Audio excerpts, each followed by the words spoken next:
May batang maliit at siya ay makulit. Siya ay maitim at hindi siya singkit. Aktibo siyang bata kahit ayaw sa pagbet. Pinakain ng ampalaya, sabi niya ay mapait. Mga baril ang gusto niyang laruan. Sa pagkain ayaw niya kumain ng pakwan. Hindi niya alam kung saan ang Palawan. Sa umaga paborito niya kumain ng suman.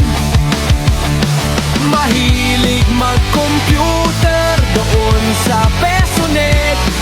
Pag-ubos na ang kanyang pera, siya ay maiinggit. Pag siya din ay nagagalit, lumalabas ang lupit. Pag siya naman ay busog, ay napakabait. Bisikleta niya ay pula, kahit saan pumupunta.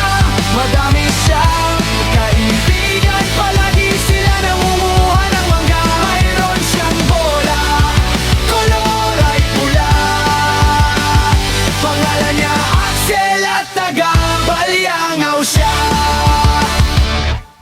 Mahilig siya manguha ng prutas. Umaakyat siya sa puno kahit ito ay mataas. Pinagpawisan siya, kamukha niya si Kulas. Sabi ko baka mahulog, sagot niya siya'y may basbas. Palagi siya sumasama sa lolo niya kahit saan. Nagpapabili siya ng mga